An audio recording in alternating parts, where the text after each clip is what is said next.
दी हर शइ माफ़ थींदई, बेवफ़ाई न माफ़ थींदई, कसु कुर्ब में खाईंदुमि ॾाढाई न माफ़ थींदई, दी हर शइ माफ़ थींदई, बेवफ़ाई न माफ़ थींदई।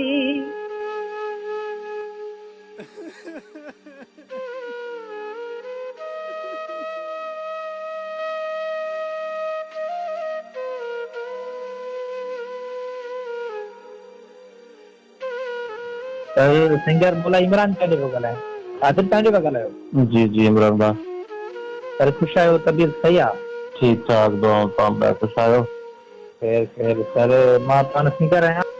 दोस्त में इश्क में ॻाइणु शुरू कयो माशाअल्लाह। सॼी सिंध में मुंहिंजा बाक़ाइदे कलाम हलंदा। मां जिदे में बि शो करे आयुमि, सऊदी अरब में। अच्छा माशाअल्लाह। पोइ जिदे में घुरायो वियो पाण विया?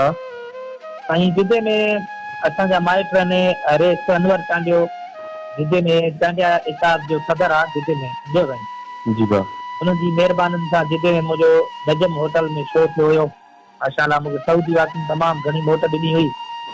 भला पोइ तव्हां जेकी गाना ॻाईंदा आहियो उहे छा मुमताज़ मोलाई जा हूंदा आहिनि? उन्हनि जी शाइरी हूंदी आहे, उहे ई गाना हूंदा आहिनि या तव्हां नवां गाना पंहिंजा? असांजो चीफ सिलेक्शन शाइर हूंदो आहे मोहम्मद चांडियो, हलवानी चांडियो आहे। शाइर उहो हूंदो आहे, उहो लिखंदो आहे। वरी के शाइर पाण बि लिखंदा आहिनि, सम्झो साईं। पोइ असां ट्रैक वग़ैरह ठाराईंदा आहियूं। वरी ॻाइण वॼाइण आहे, असांजी रोज़ी रोटी इहा ई आहे।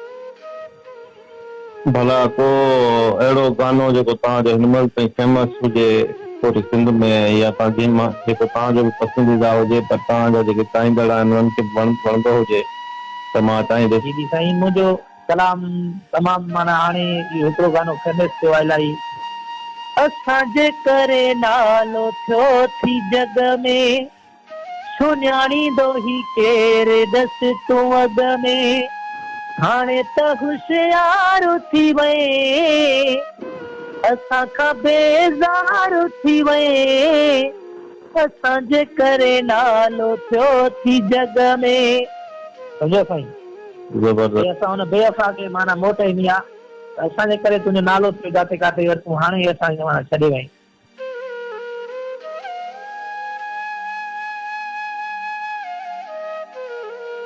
न त पोइ मुमताज़ मोलाई त ॿुधण में आयो आहे त निकत नाज़ खे टारगेट कंदो हुयो, तव्हांखे केरु चढ़ियो आहे? बसि साईं, ज़रूरु ॻाइण जी शुरूआति थींदी आहे इश्क खां, सम्झो साईं। जीअं माण्हू खे इश्क न हूंदो उहो न ॻाए सघंदो। ज़रूरु मोहबत माण्हू जॾहिं बि को आर्टिस्ट स्टूडियो में ॻाईंदो आहे न साईं, त माना दिमाग़ में पंहिंजे महबूब खे यादि करे ॻाईंदो आहे। उनजो माना इश्क में ॻाईंदो आहे, उनजो आवाज़ सुठो लॻंदो आहे ऐं ट्रैक ते सही ॻाईंदो आहे। अच्छा, इहो तव्हां जेको कुझु ॻायो था उहो इश्क जे करे ई ॻायो था? जी जी बिल्कुलु बिल्कुलु, इश्क जे करे ॻाईंदा। इश्क में नाकामी मिली, सम्झो साईं। अच्छा, मोहबत मतिलबु कई आहे तव्हां बि? बिल्कुलु बिल्कुलु, मोहबत कई साईं, सच में कई आहे। पर बसि बेवफ़ा माण्हू असांखे न सुञातो आहे। हाणे माशाअल्लाह असांजा सॼी सिंध में कलाम वग़ैरह अचे, हाणे वरी उहो असांखे इलाजु आहे। पर हाणे बसि न आहे इश्क, सम्झो साईं। पोइ मोहबत तव्हां घणा दफ़ा कई आहे? हिकिड़ो दफ़ो कई आहे या वरी इरादो को आहे? साईं अक्सर मूंखे मोहबत साईं मां कई 2 चकर, सम्झो। हाणे इरादो न आहे, छो जो हुए बि महबूब बेवफ़ा आहिनि साईं।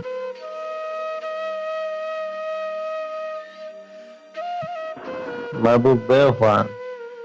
हा, वफ़ा नथा कनि। गानो त तव्हां तमामु सुठो ॿुधायो। हिकिड़ो ॿियो बि को बेवफ़ाइनि जे नाले डेडिकेशन थी वञे? जी जी साईं, ॿियो गानो मुंहिंजो हाणे नए एल्बम जो गानो आहे, उहो तव्हांखे ॿुधाईंदासीं। उहो हिनजी रेस मदद चांडियो जी शाइरी आहे, केदारकोट जो आहे रेस मदद चांडियो। दी हर शइ माफ़ थींदई, बेवफ़ाई न माफ़ थींदई, कसु कुर्ब में खाईंदुमि ॾाढाई न माफ़ थींदई ॿी हर शइ माफ़ थींदई बेवफ़ाई न माफ़ थींदई। मुमताज मल्हाई साहब खे अगरि ॾिसनि था त उनजी शान में मां सम्झां थो अगरि गुस्ताखी न हुजे त तव्हांजो आवाज़ त माशाल्लाह उन्हनि सां बि वधीक सुठो आहे। साईं बिल्कुलु बिल्कुलु मुंहिंजो आवाज़ तमामु सुठो आहे पर उहो असांजो उस्ताद आहे सॼी पाकिस्तान जो वर्ल्ड माना मुमताज मल्हाई किंग ऑफ सॾियो थो वञे। ॿियो साईं असां हुनजा शागिर्द आहियूं असांजो उस्ताद आहे। बिल्कुलु इज़त ॾिनी आहे ऐं माण्हू हुनजा चाहींदड़ आहिनि हुनखे ॾिसनि था ॿुधनि था। ऐं साईं मुंहिंजो जॾहिं मां ॻाइण जी शुरूआति कई त मुंहिंजो हिकिड़ो कलाम तमामु घणो फेमस थियो उहो ई शाइरी जमील बिरोई जी उहो मुंहिंजो तमामु घणो गीत फेमस थियो तॾहिं पोइ मां एल्बम कया मां पहिरियों हाली हिकिड़ो कलाम ॻायो हो जो साईं घणी घणनि कई चमचा खोरी राज़ी कयो मूं यार खे ज़ोरी अशी नियत हुई मौला बेड़ो पार कयो जेकी सड़न पिया तिन जे भला मुंहं में छा रहियो